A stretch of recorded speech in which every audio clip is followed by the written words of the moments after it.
C'est quoi un circuit électrique?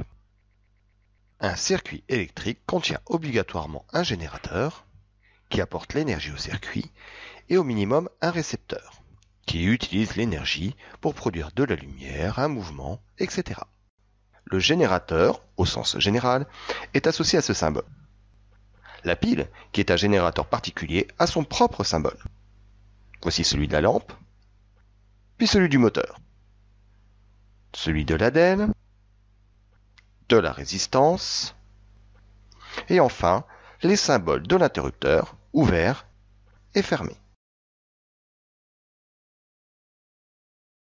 On parle de circuit ouvert quand le courant électrique ne peut plus passer. Quand on demande de fermer le circuit, c'est qu'on veut l'établissement du courant. Par exemple, fermer l'interrupteur permet l'éclairage de la pièce. C'est pourquoi l'interrupteur a deux symboles, ouvert et fermé. Le courant circule de la borne plus du générateur vers sa borne moins dans un circuit fermé. On indique le sens à l'aide de flèches rouges sur le circuit. Remarque, dans le cas d'un moteur, le sens du courant change la rotation. Marche avant, marche arrière.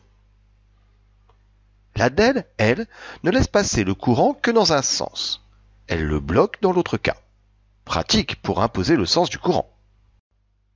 Il existe deux types de circuits, le circuit en série ou le circuit en dérivation. Commençons par le circuit en série. En voici un exemple. On remarque qu'il n'y a qu'une seule boucle. Tous les éléments se suivent.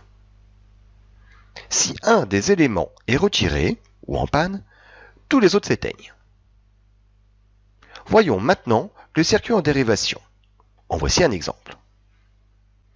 On remarque qu'il y a plusieurs boucles.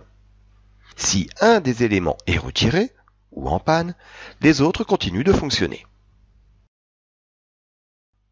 Un court-circuit représente un danger, car il relie directement les bornes du générateur entre elles, ce qui provoque un grand courant dans le circuit et un risque de détérioration du générateur.